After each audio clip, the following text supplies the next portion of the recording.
welcome to the City Council meeting of September the 11th. I hate to interrupt good conversation, but we better stay with our time constraints here. Madam Clerk, would you call the roll, please? Mr. Shyland? Present. Mr. Moore? Present. Ms. Reclue? Present. Mr. Shiverdecker? Here. Mr. Simmons? Here. Mr. Stone? Present. Mr. Vaughn? Here. And Mr. Braun? Present. 8 council members present. All right, very good. If you all rise with me, Pastor Bruce Williamson is with us again this evening, and it's good to see you again. Good to be here. He will lead us in the invocation, and after termination of that, we'll go right into the Pledge of Allegiance. I'll do that. Let's take a moment of silence before we begin tonight to remember this day 17 years past. 344 firefighters, 2,996 civilians, 255 on aircraft, 125 at the Pentagon, and over the ensuing 17 years, thousands of others have perished either from fighting this war on terror as a U.S. soldier or from the disease that was gained at the site in recovery. We remember them.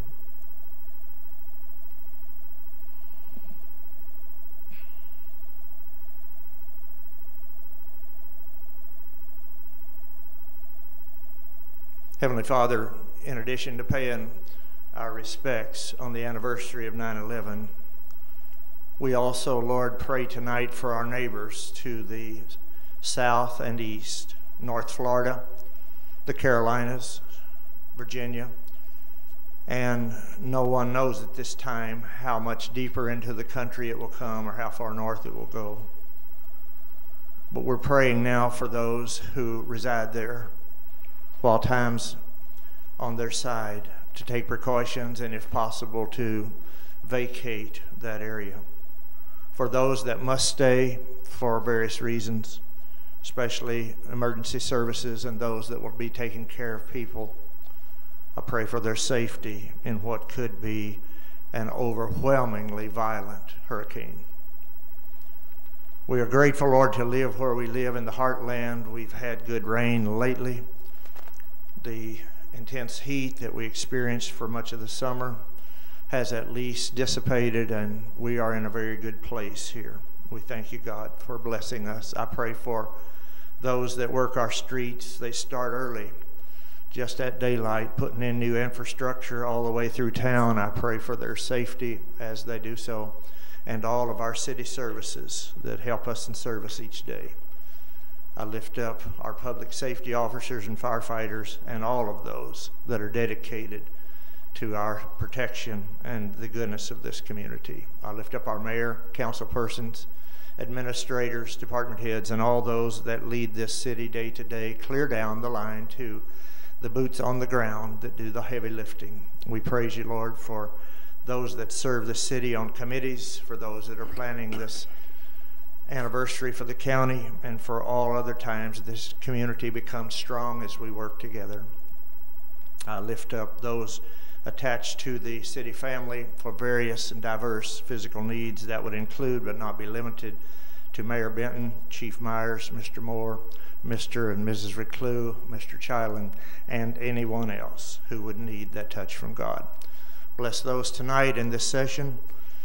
Any discussions that are held, any decisions that are made, it is our prayer that they first be pleasing to you. Until we meet again, we pray all this through Christ our Lord. Amen. Amen. Face the flag. Attention, salute, and pledge. I pledge allegiance to the flag of the United States of America and to the republic for which it stands, one nation, under God, indivisible, with liberty and justice for all. Thank you. Thank you very much, Pastor. Thank you. At the beginning of each council meeting, we set a time aside for those who would like to share with the council any ideas or any concerns they have within the city. We just ask that you give us your name and your address, and that you keep your comments to no longer than 3 minutes. So at this time, I'll invite anyone who would like to address the council over any idea, concern, etc., if they'd come to the microphone, please.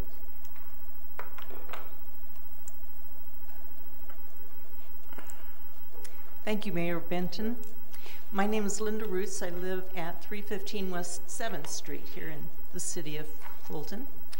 I want to talk to you tonight about the task force for fair or safe and affordable housing that CMCA has organized.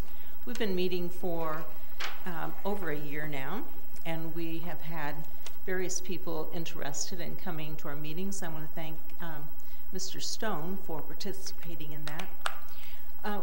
We had some tenant forums where we invited specifically tenants to come and discuss their issues, ask questions. The first one we had was well attended by some council people. And the second one we planned with a speaker, Eric Qualls, came to talk about tenant legal issues so that they could better understand their rights and how to relate to their landlords.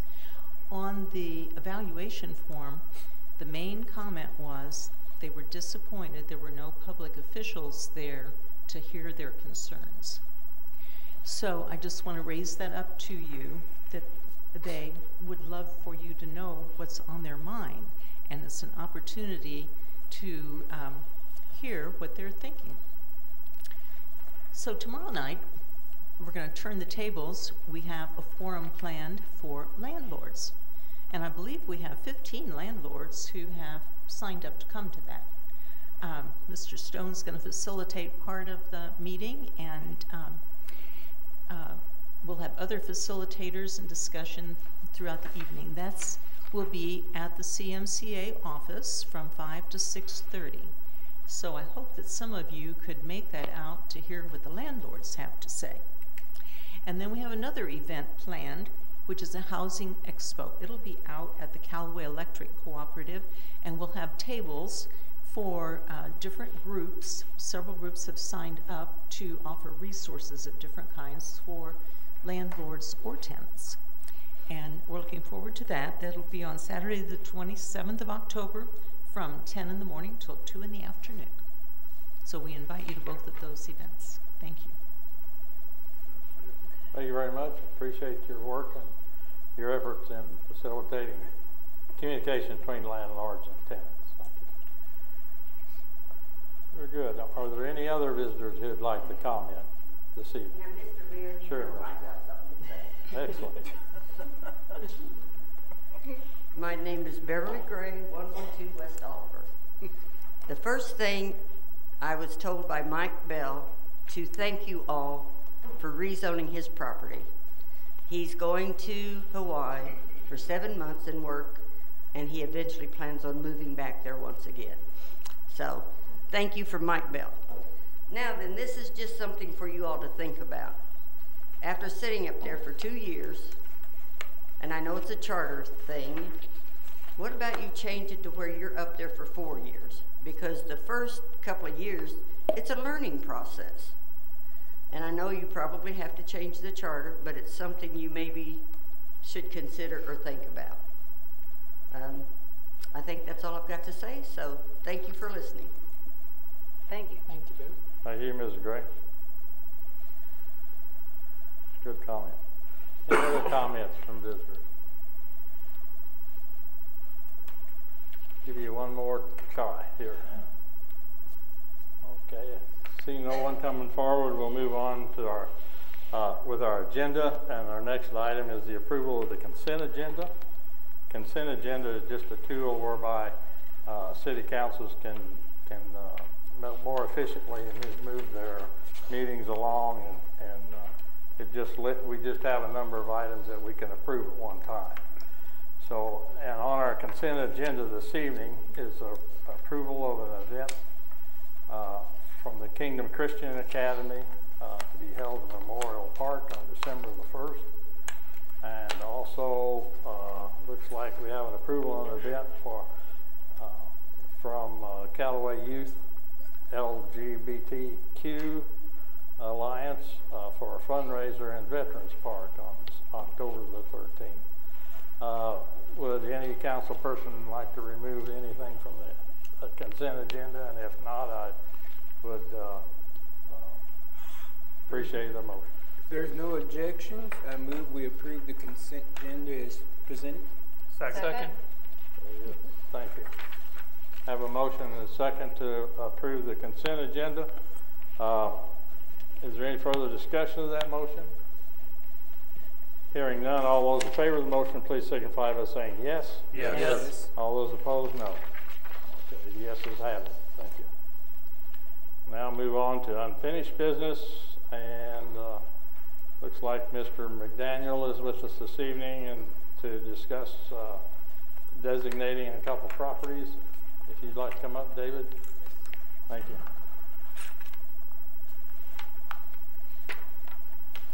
Thank you for inviting me to come back tonight. I understand we have two properties that have requested for historic designation, and I believe there's some questions about what that means. If I want to start there, or you want me to go into detail? Does anyone have any questions or like to have clarification of the policy on historic designated properties? Yes, Ballard. Well, okay. Well, you want to go, John, or I don't. Go ahead. all right? One of the questions I brought up at the last meeting was we designate these as historical properties, but then what? Do they just get a plaque? Are they restricted in what they have to do in maintaining the property or upgrading the property? I'm familiar with what I think is a lot more restrictive historical properties, where if your property is designated historical, then you can't put aluminum siding on the thing. Right. You can't, put vinyl windows. That type, it's got to be painted a certain color that's historical. And I like your thinking.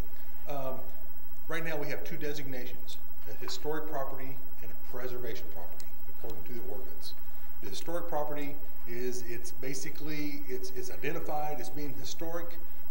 We give you a plaque. I think you saw the application that the property owner fills out to get to that status. A preservation property is a lot more in detail. The property cannot be modified past its original exterior. It cannot be added onto without being historically correct and flowing with what it needs to. It cannot have siding put on like you discussed. It cannot be torn down without going back to the city council and asking for permission for it to be torn down. There's a lot of teeth to it. Fulton, Missouri has no preservation properties. To be honest with you, we've never had an application for it, and I don't believe we've even made an application for it.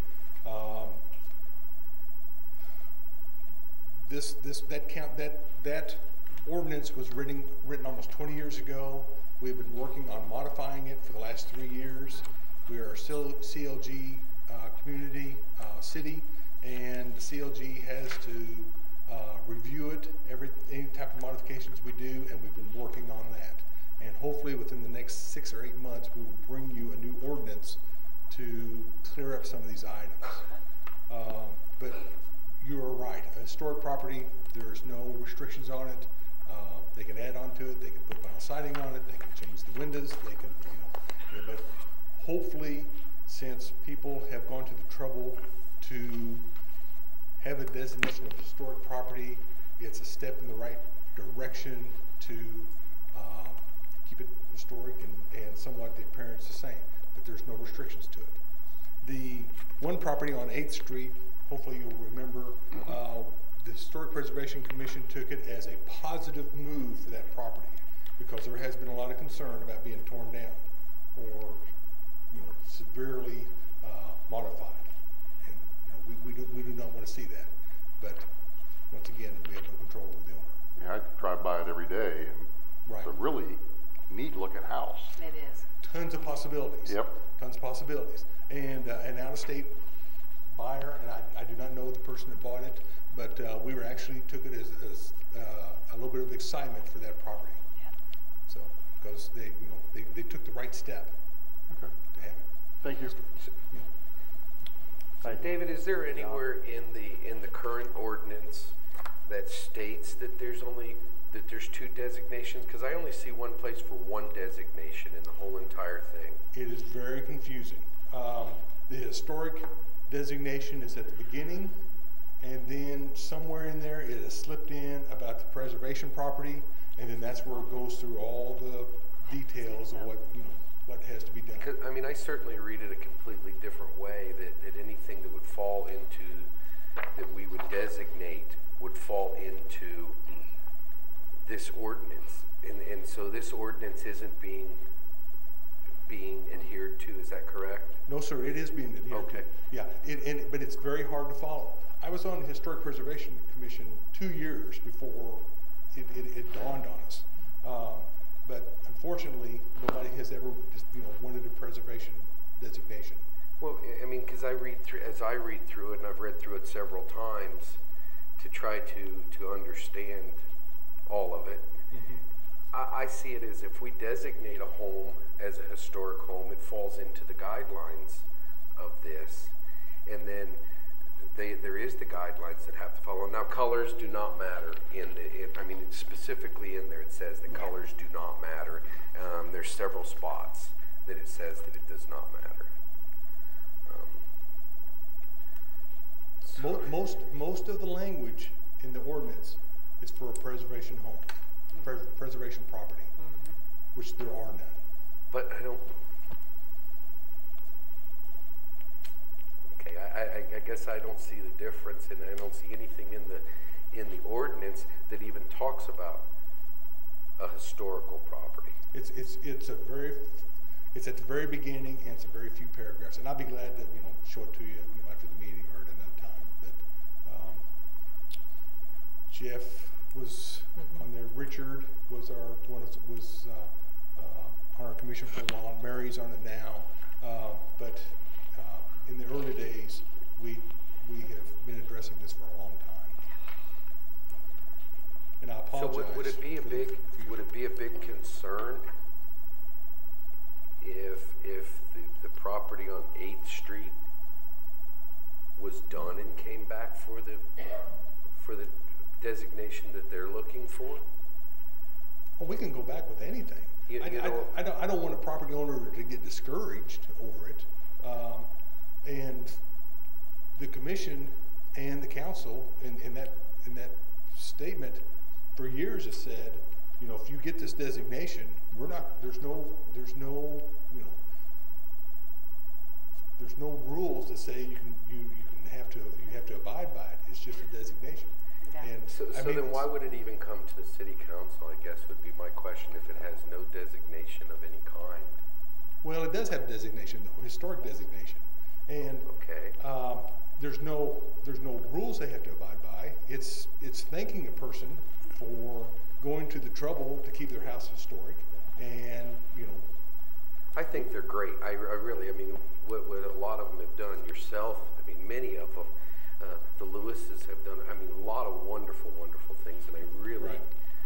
I'm not saying that at all, but I guess some of my deal is with the ordinance that we have, that I don't see how we're not following, why we're not following it. Some of the years ago, when the ordinance was approved and we designated some of the first homes, we actually brought those homeowners in, and the city council presented them with the plaque and made it much more formal, much more public. I think we're going for a little bit of the publicity and more of the feel good and thank you.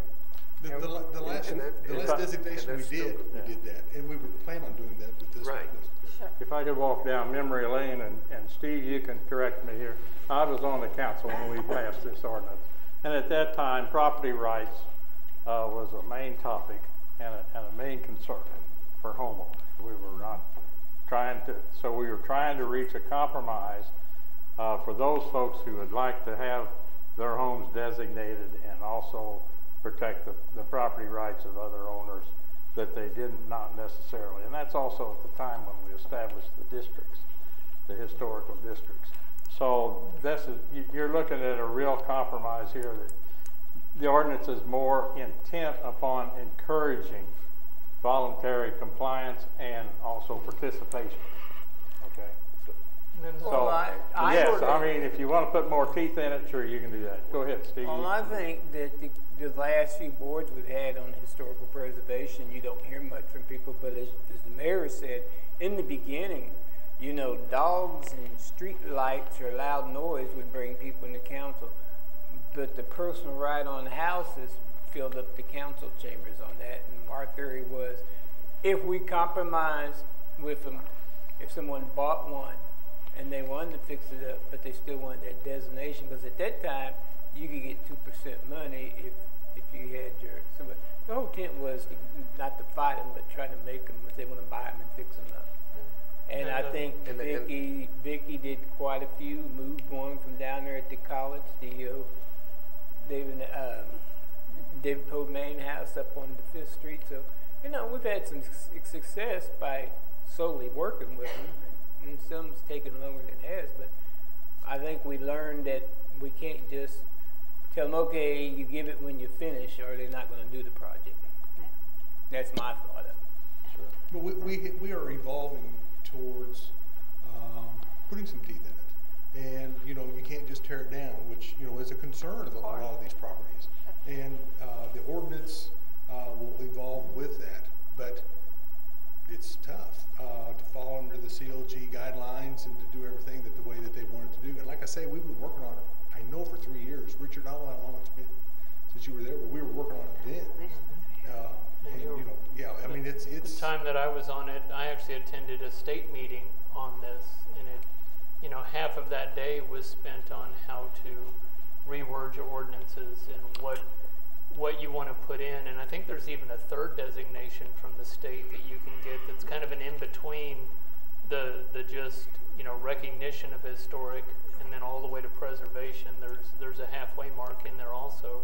Right. But it also encompasses the opportunity for creation of the historic districts. And then that's when you get into some of this land grant money and some of this housing and improvement money that you can get from the state and from the federal government. It kind of all goes together. And you know, some of it's very restrictive and some of it's very open. Well, you know, on our ordinance, when we established this brick district, and then we've increased it in size just recently. Historic district, yes. Yes. And actually it talks about that in this ordinance. And then it doesn't really, the ordinance doesn't necessarily specifically say a house. It's talking about every house that's in it. Mm-hmm. Yeah. Right. So now we've kind of got a, I mean, it's a mess. It is. It's a mess. But the commission's doing a great job going through this ordinance and going through this process step by step, and then having to match it up with what the state requires and what other historical districts require and what they've done. I mean, it's not an easy process. It's not just simply what we want to do in the city of Fulton. It's got to match a lot of different things. Well, the new proposed ordinance, when we get there, is modeled after Washington, Missouri, I believe, if I remember correctly. And it talks about a lot of this. But, you know, like I say, we're at a snail's pace. And I appreciate what you're doing. I mean, I really do, because I think they're a lot of them are very, very neat.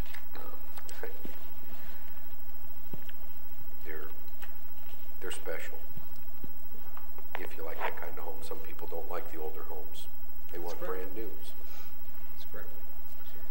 And I liked your sentiment about that the designation is really about encouraging that homeowner to keep it up or to improve it, or even to take, you know, a property like the A Street property and really put a lot of improvement and a lot of money into it. I take that as a very positive note to what the property owner is doing.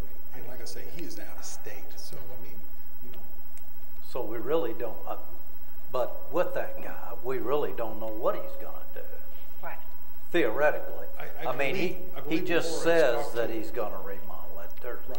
But there's no timeline or, see, and I think if we were gonna do an ordinance or if you're looking at that part of it, it almost needs to be some kind of a timeline or something on it. Wouldn't you think so? I mean, Well, you know, right now that house is scheduled to be torn down.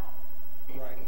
And unfortunately, a lot of these properties and the property owners are dealing with limited budget, and it's a process, and it takes a long time. Yeah, and, I get that. Even the ones that have been with historic designation are, that have been designated by the state. You know, it was a long period of time and a long process. You know, the David Mulcahy house, which was relocated. You know, I mean, that was over the course of years. You know, so it takes a while. But anyway. Very good. Are there any other questions for David? So I think we all are looking forward to the revised ordinance that you're working on. Yeah. Yes, we are. And I'll also mention that, New or old, it doesn't matter if you don't follow their it. commission meetings are published, and they're open, so you know you all are welcome. We don't have to just restrict it to council liaison. Right. So if you have ideas and that you'd like to share with the entire commission, I know they'd love to hear them. Right. And next Tuesday at 1 o'clock. Okay. Thank you. Is there anything else? Thank you. Thank you. Thank you. Thank you, David. We're gonna miss it, aren't we? Do I have a motion on approval of that property? Oh, man. These properties? I'm perfectly fine with 910 Court Street, but I still have an issue with B, 410 East 8th Street.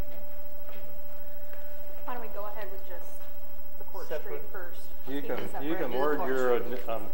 can word your movement anyway, or your motion any way you'd like. So, okay. But if you want to take each property single, we'll move on with 910 Court Street. Do I have a motion to approve that designation? So moved. Second. Thank you. I have a motion and a second to approve the designation of historic property, Fulton Historic Property, for the 910 Court Street property. Is there any further questions or comments on that? Hearing none, all those in favor of the motion, please signify by saying yes. Yes. All those opposed, no. The yeses have it. Thank you. So we'll approve that. Now we'll move on to the property located at 410 East 8th Street. Again, a request for Fulton historic property. Do I have a motion to approve this request? I move to approve that request based upon the recommendation by the Historic Preservation Commission. I'll second that. Thank you. I have a motion and a second to adopt the Historic Preservation's recommendation on this property. Is there any further questions or comments? Yeah, there is. We have a 10-page ordinance for the city that is not being followed for any of it. And I see nothing in the ordinance that designates a difference between a historic preservation property and a historic property. In the ordinance, if you read it, it says it's one of the most pristine things that the city does for a homeowner. And this property does not fall into that at this point.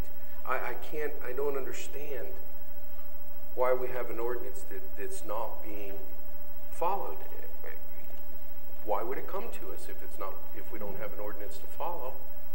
We have something to follow.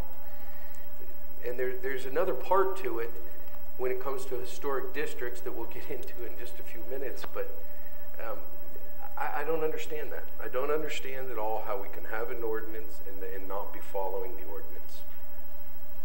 Dennis, So how would we follow the ordinance in relation to this one piece of property? Well, it's all laid out in the ordinance, if you I read read it. it, Ballard. Yeah. In my opinion, on the way it reads, is exactly how the property should be handled. They should sign that they know of the improvements that they can and can't do. There is permits that they have to purchase to rehab the house and guidelines they have to follow. And none of that is being followed. If none of that's being followed, what sense does it make to even have the ordinance or for it to even come to us? I mean, it's laid out pretty specific, in my opinion, when it comes to some of that stuff, by all means. John, if you don't approve of it the way it is, you could table it and have him look into it a little bit further, and we can come back next week or in 2 weeks and address it again. It's another option you have. Well, that's, I'm okay with that. I mean, Question for the code enforcement officer, or maybe you can answer it, Mr. Johnson. The designation of my theory, and somebody on the housing or historical preservation, it was an incentive to make them do it, because we wasn't getting a lot of bites in the 80s and the 90s to buy these houses and do this.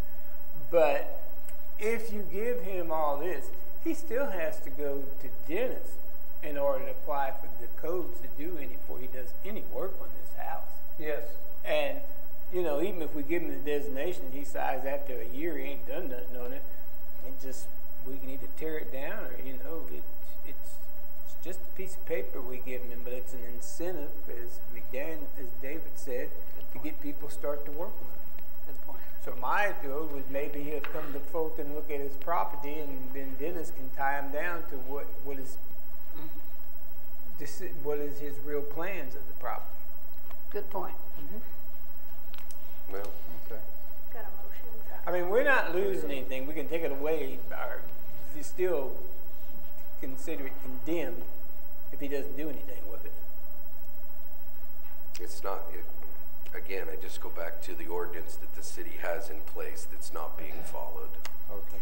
Well, I think we kind Very of good. interpret it differently than being new, but we might be off a little bit, but that was our goal anyhow. Well, I think, does anyone else have any clarification that they need before we vote on this?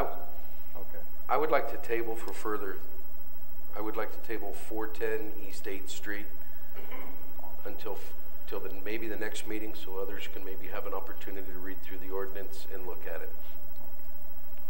I'll second that. Very good. I have a motion and second to table consideration on 410 East 8th Street. I don't see any need for discussion. All those in favor of the motion, please signify by saying yes. Yes. Yes. All those opposed, no. 410 East 8th Street is tabled. And we'll look and see if we can give you some more information on that. That's good. That's good. Very good. We'll now move on to new business. And looks like we're going to have Art on the Bricks event, again, September the 22nd.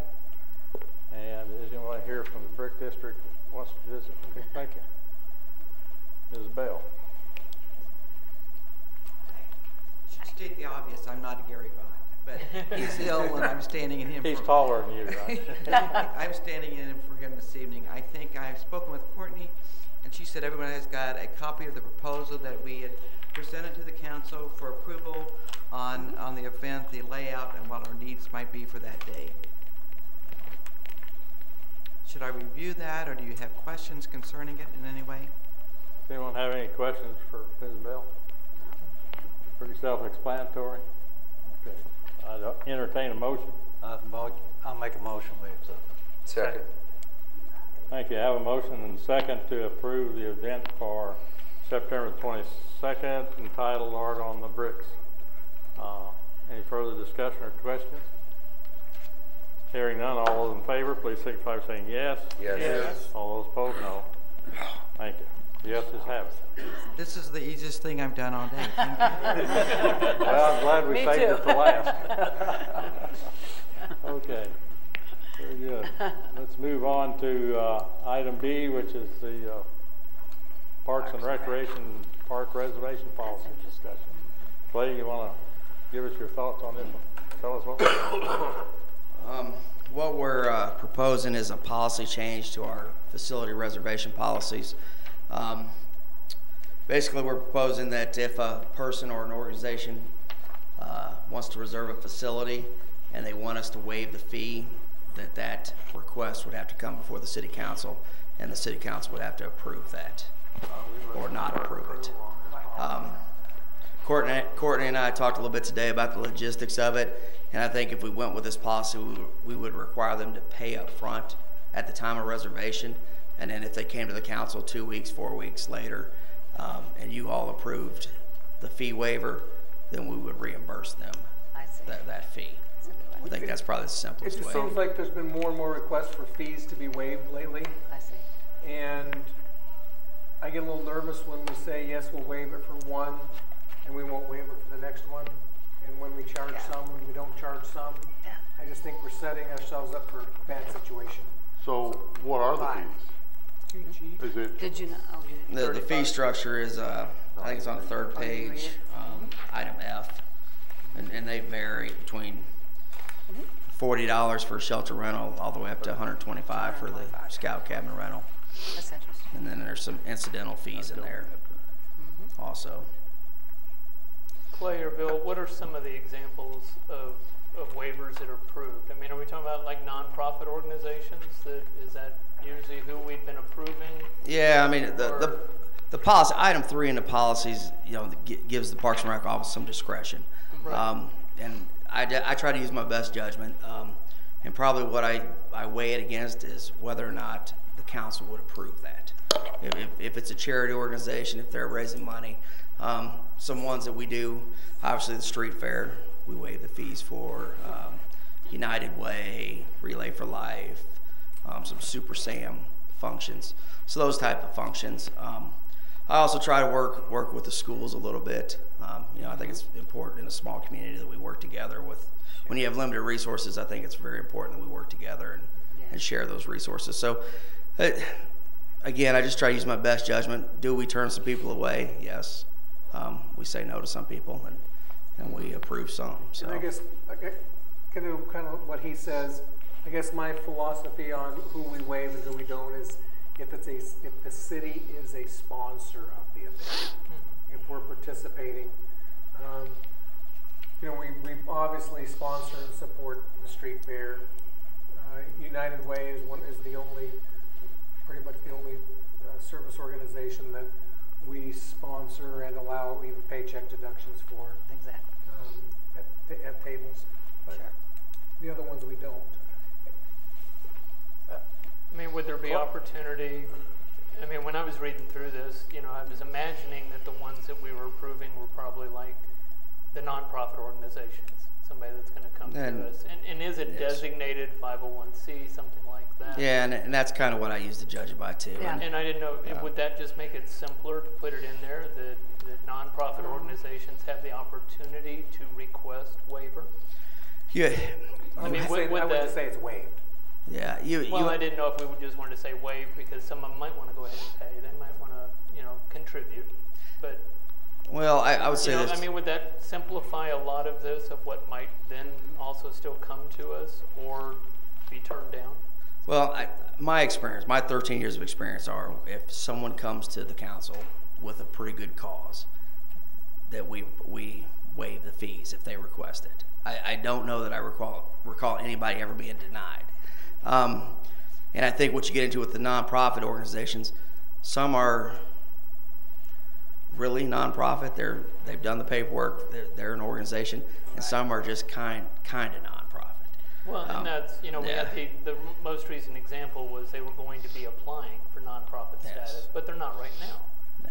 So that particular event would not be approved for a waiver because they're not currently a nonprofit organization. I just thought that might be an opportunity to simplify. And I agree with you. I think the problem is there's probably a lot of good fundraising causes out there that aren't organized by a nonprofit organization, and that's something we'd have to consider. They want to put forth the effort to come before the council and request it and allow that. Okay. Clay, how many requests do you think you get a year? for rental permits to rent a space. How many have we waived this year? How many people want a deal? I don't. No, I would be speculating. Yeah, I'd say, off the top of my head, 20 to 30. Yeah, I don't. And it varies from year to year. Mayor? Sir. Well, I think it was 8 years ago, Councilman Moore brought this subject up because we had the same problem. I'm going to simplify it for you. Everybody pays. Fulton's too cheap on all their facilities. Go to Columbia and just McClone Park in Jeff City is $500 to rent it. That bicycle mayor that Columbia used to have, his park in Stevens, is $675 to rent that shelter over there. Of course, it has built-in bathrooms, it has air. Now Clay has a scout cabin that has air, heat, and new windows, $125. There's not even a commercial business to rent you their back room in here in a restaurant for $125. So when they say they can't, oh, we're a fundraiser, well, schedule that $125 in your fundraiser and raise it. It's the money. How many years? I've been here 34 years, and we have scraped and scrimped in the park system, and no one would ever raise the rent on none of the shelters. Tell me, Humphrey's Pavilion over there, ball field beside it, the other one down there, $40. What is $40? Some people go to McDonald's and waste that because they don't want to cook. You know, That's true. I mean, simplify it. Everybody pays because we're too cheap for our park facilities. That's the end of my spiel. I just don't want to look like we're discriminating against anybody by not waiving when they ask. Oh, I mean, there is probably something that would come up in the parks, like the 200th of Callaway County. Somebody said, Right. Could we go over and do that? I think everybody could buy why you did that. But just give all the, then they want you to come and you either go out there and you buy from them, or you buy food from them, or you give it to them on the street. Well, they should help pay for all the park facility for all the children and adults and seniors who use it. And that's just my feeling. And Councilman Moore, I think that's kind of what this policy, Clay, correct me if I'm wrong, that's kind of what this policy says, is everyone pays, and then if they do want to come to you guys and they do want to request that the fee is waived, it would then be reimbursed. So I think that's what we're talking about right now. It would be everyone pays across the board unless they come to the council, and that's reversed. Well, also, one thing, when they come to the council to ask to have the fees waived, is that just going to be stuck in the consent agenda, or is that something that's going to be brought out? As of now, it's not. It's something, if they have multiple aspects of their request, it comes to them and I ask them to come here.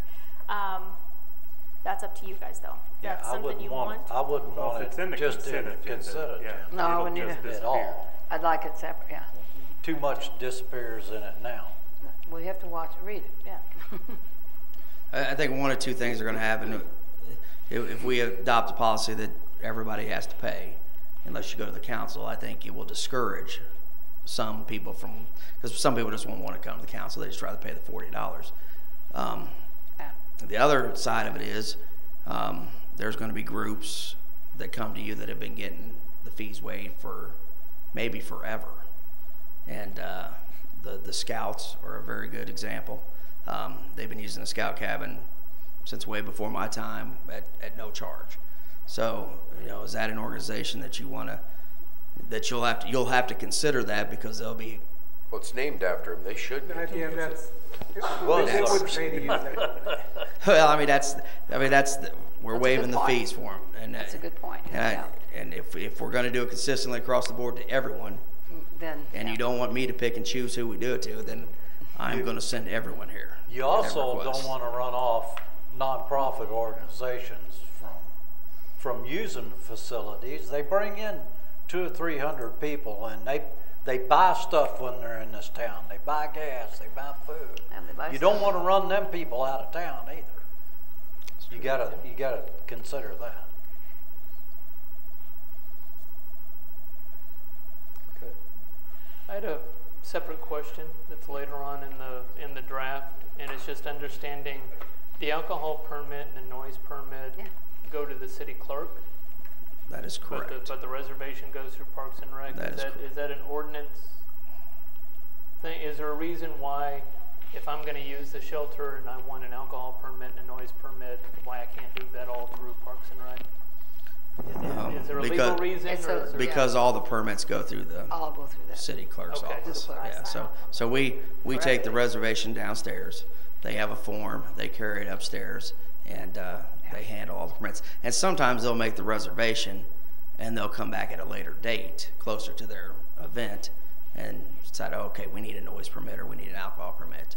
And then some choose not to. And then on the, while we're talking about revising the policy, on the reservation schedule, the calendar, that it's, the book is closed until January 1 rather than a floating 12-month period or any of that. Has that ever been been considered and talked about and just turned down? It makes it easier for us, just because we don't have a reservation system, a software system. We use Google Calendars, and it also keeps somebody from paying in 1 year for the next 5 years. Well, it doesn't necessarily have to be for 5 years. But, if I'm sitting here on December the 10th and I want an activity on the 5th of January, I have to wait until the 1st of January to even make my reservation, because the book doesn't open until then. And the way we approach it, we think that's fair for everybody, because then everybody has a chance at doing that. We've had requests to make reservations 5 or 6 years out. I'm sure for events. So, and maybe if we upgrade the software, the reservation software, at some point that might make it a little easier for us to track all that stuff. Thank you, Clay. So I would entertain a motion for approval of this policy or denial, either way, whatever. I move to approve the revised policy for Parks and Rec reservation. Second.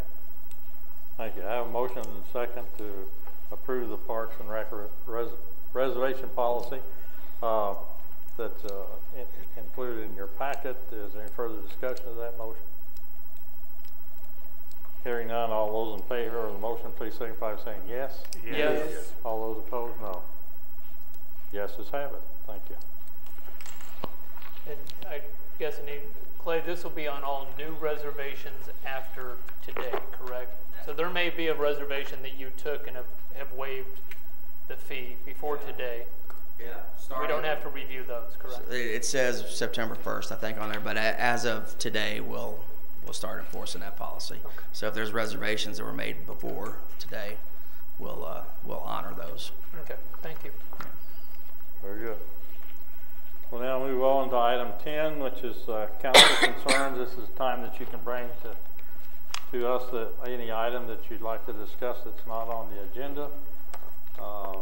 If any council person has something, if they'd please raise their hand. Wayne? I was wondering what the status of our radar detector is. Who's in charge of the airport? Is that where it is? No, it's the one down on Wood Street. On Wood Street? Okay. Radar what? The radar speed sign. Yeah. The radar speed sign that was on Wood Street. It was effective, and we needed to send that back to the manufacturer and get another one. We've yet to get the one back, get a good one back. So it's been, what, 2 weeks? I haven't been keeping track in my mind, but yeah. That's about right. When the new one arrives, we'll get it back up. Yeah, so we're going to wait for them to send it to us and let's bug them a little bit. It's under warranty. Yeah. Yeah, we haven't paid them. A defective sign's not doing any good. So. Oh, that's true. That's right. Okay, thank you. Anybody else have down here? Yes. Mayor, I had a thank you to pass along. One of the other hats that I wear in the community is I'm on the board of directors for the ambulance district. And we've gone through, we purchased a property out by the Tanglewood Golf Course. We're going to do some renovations. And over the last couple of months, there have been a lot of assistance provided by the department heads. Many of the department heads have been involved in it. The administration's been involved in it. And even some of the department staff have been involved to get us to the point where we're able to put a bid out for construction and reconstruction. I just wanted to pass on that thank you from the ambulance district. Very good, thank you. Anybody else have a concern? Down here, John. I do, and it's in reference to a reading that we will have for a third reading tonight, back to the ordinance and powers and duties of the historical district. I believe that we really should take a look before we vote on 1512, but I just want to bring it up before, because in the ordinance it talks about any rezoning that happens within the district. The historical district should go to the historical district first, then planning and zoning, and then to us. Okay. So, and that hasn't, I can't find it anywhere where that happened in that way.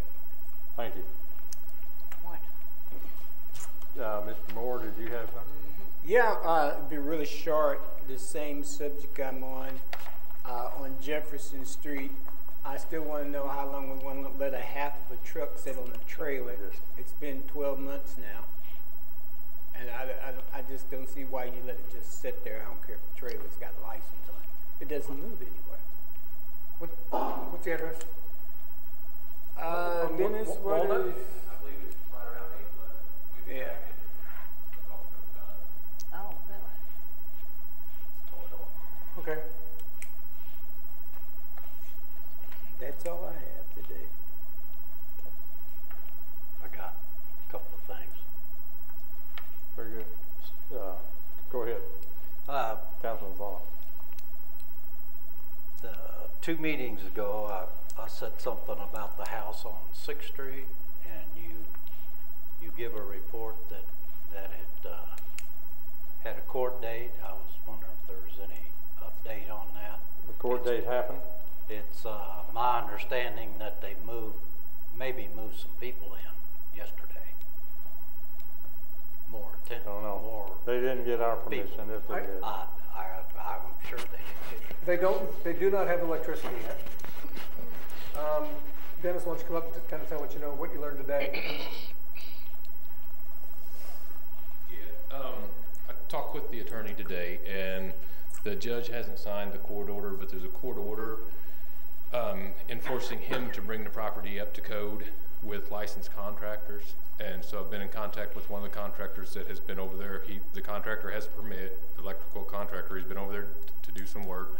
We're trying to get a hold of the property owner to schedule a inspection of the work that has been done. All right, thank you. That's where we're at right now with that property. The court order gives them 60 days to use professional labor contractors on the, as I understand it, the electric, the plumbing, and the heating and cooling. The safety aspects of the home. Sure. I guess as a follow-up question, Richard mentioned that people have moved in there. Is that allowed, legal? And I don't know that for a fact. It's hearsay. But I was told that it looked as if somebody was moving in. The side we're inspecting, according to the court order, there's no one supposed to be living in the other side. If they do, then that side has to be brought up to code. We're just inspecting the one side that will have electricity and plumbing and water. So it's a duplex. The property is a duplex. The property we're addressing house is a duplex? Yes, it has 2 addresses, 214 and 212, 214, 6th Street. Okay. We're addressing 214. Okay. And a basement. And well, the basement goes under both of them, but the electrical and everything is in 214 that we're dealing with. So each unit has got separate electric. Separate electric, separate water. Okay. All right. Supposed to. Okay. Yeah. Supposed to anyway. My second thing was, 2 meetings ago I brought up about trash cans on Court Street, and I was wondering if we ever looked into that. No, we have not. We did have them for a while, but we have not looked into new ones in the last 2 weeks. Okay, thank you.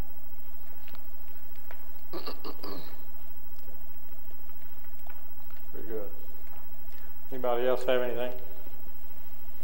Okay, we'll move on with the agenda then. Resolution number 3315 is a resolution authorizing mayor to enter into an agreement on stormwater management plan with HDR Engineering. And Mrs. Reclue, would you please present resolution 3315 for consideration? Yes. Resolution number 3315, a resolution authorizing the mayor on behalf of the city of Fulton, Missouri to sign all necessary documents in relation to the stormwater management plan update within HDR Engineering in the amount of not to exceed $12,000, an estimated and effective date. I make a motion to adopt resolution number 3315 at this council meeting. Second. Thank you. I have a motion and a second to adopt resolution 3315. Is there any further discussion or questions on this resolution or on this motion?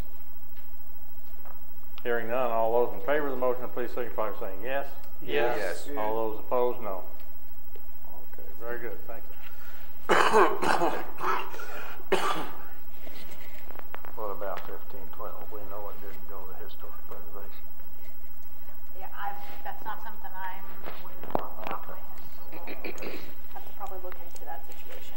I'm going to pass by a resolution, excuse me, we're going on to ordinances, third reading ordinances. I'm going to pass by 1512 so we can research. Yeah. May I make a comment, sir? Yes. I'm the reader of that bill, and you have the right to pass it by. But I think it's unfair that you want to sit here and you want to change the ordinance in the middle. These people went through their due process, passed this ordinance, and let it go ahead. Then for the next anybody, we don't read none until we all sit down and discuss our ordinance together, what your complaints are. It's not fair. They put in 4 or 5 months. It's been a commercial property, right? Steve, I have no issue with what they want to do, but I think as a city that we have to follow the ordinances that we have. If we don't follow the ordinances, I would not even have seen this, Steve, had I not been looking into 8th Street, okay? Because I wouldn't have went and pulled the historic and read the whole thing. So we just have to follow the rules of the ordinance. I understand, but I'm willing to take you to that challenge. But it's no fair for these people to wait around for 4 or 5 more months till we decide. We as the city council, can we not say that if they have somebody that wants to buy it and keep the building as it is? We've been told that that building is a 100-year-old building, been used for lots of different things. To me, that's a historical building in this town. But almost all the things it was used for was commercial. And so in the historic district, you want to rezone it as C2 and potentially put right in the middle of the historic district that has been done, potentially a garage or potentially anything else that can fall into the C2. If I could interrupt your discussion here, from my perspective, whatever the council does, we want to make sure it's legal, and there's no sense, and even if we do not follow procedure, it will not be a legal issue, even if we go ahead with it. And I apologize to those that have been sitting here waiting to hear what we're going to do. However, I think it behooves us to make sure that we're definitely on legal grounds here. And yes, we're all sworn to uphold the ordinances of the city of Fulton. So Councilman Braun is right dead on that.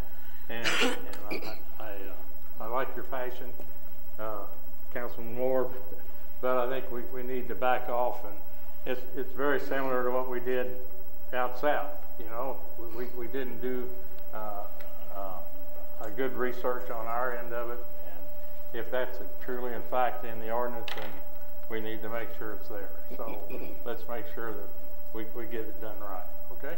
If you would like, I have it right here in front of me. I'd be happy to read it. If that would help, or it won't make any difference if it's there. You know, okay, we're going to have to go back anyway. So I'm going to skip by that one and move on to ordinance number 1513, which is an ordinance fixing the tax rate and levying taxes for the calendar year of 2018. Councilman Vaughn, would you please present this for third reading? I have a question. Can we confirm Can someone confirm whether or not 711 and 715 Nichols Street is considered part of the historic district? Is there anyone in this room that can stand up and clarify? Mr. Hudson? Go to the website could you clarify? and look at the map that's on the website. I have a map at home. We all have a map. Council members, if you're considering the historic district, Court Street, the Court Street district starts at West 7th Street and goes to 2nd Street. It goes from Market Street to Jefferson Street. This building is further up than West 7th. To my knowledge, there is no historic district in the park that this building is located. To my knowledge, this building has never been designated a historic building. It's just been there for 100 years and everybody thinks it's historic. But there is no paperwork anywhere that I'm aware of that says this building is historic. Mr. Braun, can we see the map real quick? Yeah, I mean, I'm pulling it up myself. Yeah, we all had a map. I remember exactly where it's at. I mean, if we can just move it down in the agenda. Let me have a motion for tabling it, and then we'll consider So it next moved. time. Second. Thank you. I have a motion second to table 1512. All those in favor of the motion, please signify by saying yes. Yes. Yes. All those opposed, no. Okay. 1512 is tabled. Thank you.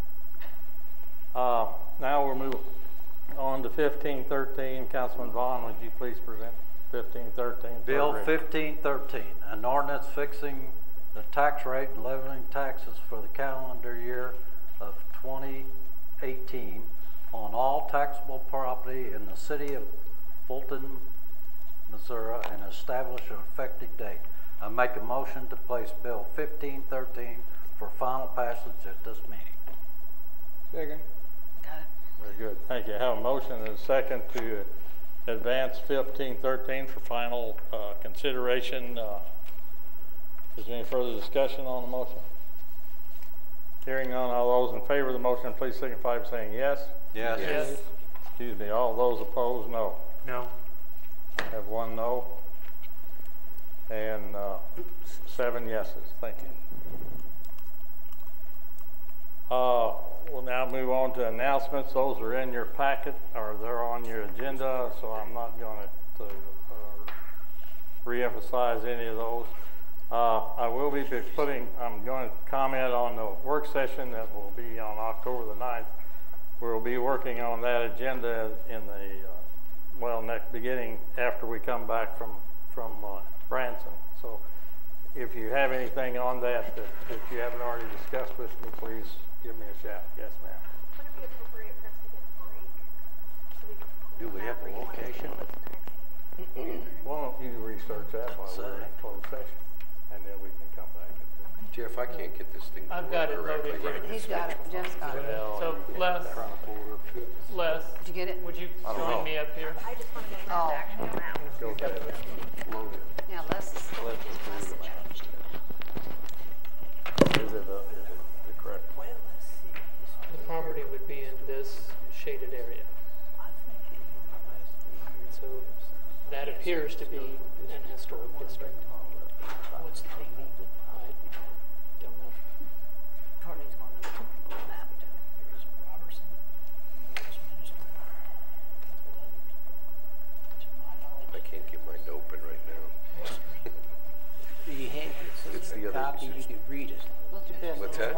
Had your paper copy. This, when you pull up the historic map. While they're researching that, I will advise council I do have a need for an executive session. Okay. And Okay. to discuss the plan One somewhere. Executive session. Got it. sale. Okay. Mr. Mayor?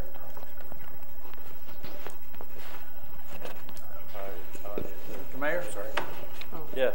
May I make a suggestion or move that we go to executive session and come back? We may make a decision after we come back, so I don't know why we can't go on to executive session and then reconsider 1512 when we come back. Okay. Because I think it'll be a short executive. Fulton Street Historic District is how it's designated on the map. Sure, David. According to this map. We're not an organized anyone.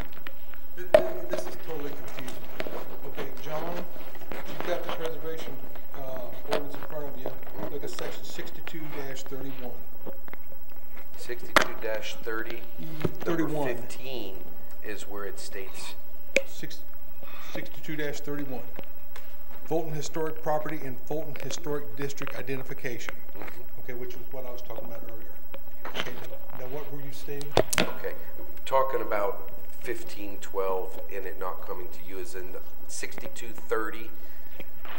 That was under the definitions. Powers and duties, yes. Right. I think that's just under definitions.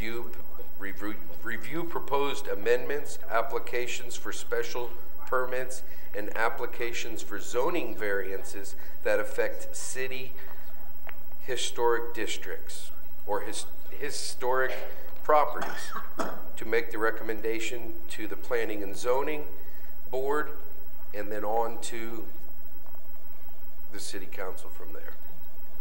Okay. Well, what I was going by was 6232, which we have had this confusion with, remember, last for years. And it says a Fulton preservation property identification in addition to historic districts and designation of properties earning the title a Fulton preservation property, which there are none. There are none. And I am not aware of the. So we're going back to 8th Street, David. Is that what you're talking about? No, sir. I'm talking about the property that. No, I'm saying that it's in the district. It's in the historic district. It's not that the property is designated, but it's still in the district.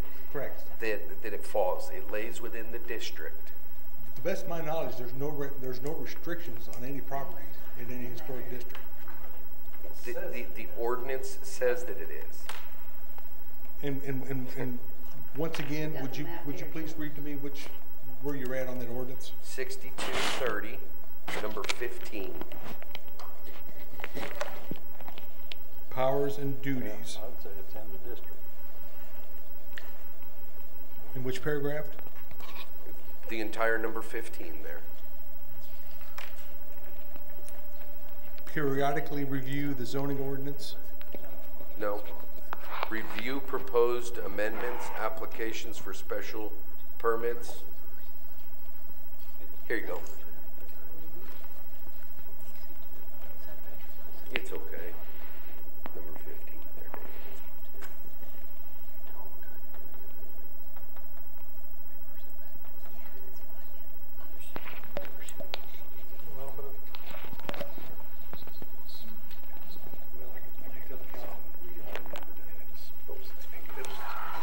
I hear you saying that you've never done it, but that's the issue. We told everybody that the property lies in historic district that they didn't have to go through this process. So I don't know if council. Thank you. I guess another here that the council will need to discuss, and we'll have to look at the ordinance, that we'll need to decide if we're going to split, is this property was C2. It sat vacant for 6 months, and according to our zoning and our code, it automatically reverted back to a residential. Right. Well, that code change never went to the Historic Preservation Commission to be decided. Which none ever have. So, it should have. It shouldn't have reverted to residential in the first place. Correct. If it was required to go to the Historic Preservation Commission, which means the code, what we're trying to reverse here never should have happened in the first place. So, we've got lots of hairs that we're going to have to split here on the code. Very good. I'm sorry to be I'm not. And this isn't argumentative. This is a discussion. It's literally. Yes. These are all good points. The property was never C2. It was R3. It was being used as C2. Oh, okay. It was being used as a non-conforming use. It was R3 on the district maps. The entire time? Yes. Okay. It's R3 on the maps. It's always been used as a C2. Communicated to me that commercial it was C2 designation. and reverted to R3. So as long as it stayed a commercial use, it could stay that way, but it sat empty. So then it could no longer be used as a commercial building. Okay. It's because it's in R3. Thank you. That wasn't how it was explained to me in the beginning. Okay. So it's always been R3. Okay. Very good. Just one more thing that we'll have to research, and we'll try to come back with it organized or explain it next time. So the item will still stay tabled. I'll entertain a motion for I move we go into executive session. Thank you. Second. All right. I I have a motion second to move to executive session. Roll call, please. Yeah. Mr. Shiverdecker? Yes. Hold on just a moment. Hold on just a moment. I don't have a vote on Bill 1513 to move it for final roll call vote before all of this. Oh, that's right. So, we haven't done the final roll call. So we can hold on. Thank you, All right. Thank you. We're all tied up and still 15. Okay. Okay. So let me call for all those, and we did, because we had one negative down here. Well, we did all. Okay, but we did vote it. Now, okay, you've heard bill number 1513 read 3 times, presented 3 times. It's now time for final consideration. Please indicate your vote by yes or no at the roll call. Mr. Moore? Yes. Ms. Reclue? Yes. Mr. Shiverdecker? No. Mr. Simmons? Yes. Mr. Stone? Yes. Mr. Vaughn? Mr. Braun? Yes. And Mr. Shiland? Yes. 7 affirmative and 1 opposed. Very good. 1513 passes. Thank Now, you very Mr. much. Mayor, I'm making a motion that we go into closed executive session. Thank you. I'll second it. Thank you. I have a motion second to move the closed executive session. If you would. Okay, Ms. Reclue? Yes. Mr. Shiverdecker? Yes. Mr. Simmons? Mr. Stone? Yes. Mr. Vaughn? Yes. Mr. Braun? Yes. Mr. Shiland? Yes. And Mr. Moore? Yes. 8 council members affirmative. Very good. Thank you. And again, we may do a decision when we come back out for those who are interested, and we'll explain what we were talking about at that time. But again, thank you all for being patient with us, and I apologize for the delay, but I think you definitely want to make sure that it's done correctly. So thank you.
Yes. Mr. Moore? Yes. Ms. Reclue?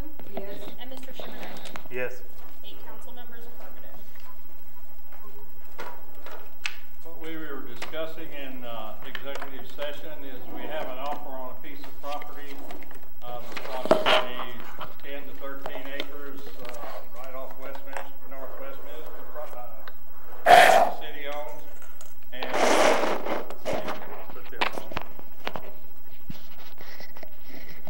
That the city owns, and it lies between just south of Henderson Products and just north of the Power Coating company there on Northwest Minister. And in there is approximately 10 to 13 acres. We have an offer of $55,000 for that property from a new firm that it plans on establishing a forest products business that it's a sawmill, okay. That's a state-of-the-art sawmill. And so with that, I'll enter our request would be for a motion to either accept or deny this proposal, and so the floor is open for that. I'm sorry. Okay, you have a motion to accept. Okay, thank you. Have a motion, and did I hear a second? Yep. To accept this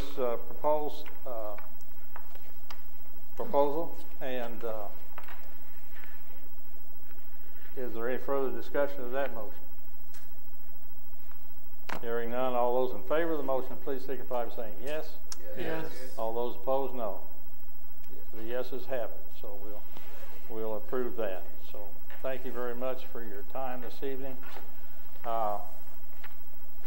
And I'll entertain a motion for adjournment. Motion to adjourn. Second. Thank you. Very good. Thank you.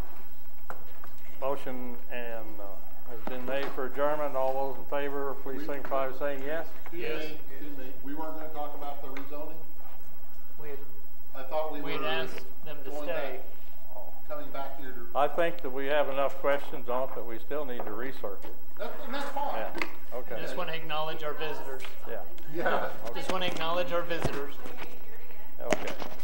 I think that we're still up in the air on it, and that we need. Let's get solid answers and know where we are. Okay. When will we know that you're going to be We will announce it prior to the next council meeting, and what we've come up with and so forth. First week in October. Either that, or you'll see it go to the Historic Preservation Commission, and then it'll be redone at with the P&Z. So but we will let you know. Okay. Thank you. Okay. Any other questions? We'll stand adjourned. Thank you. Thank you, ladies.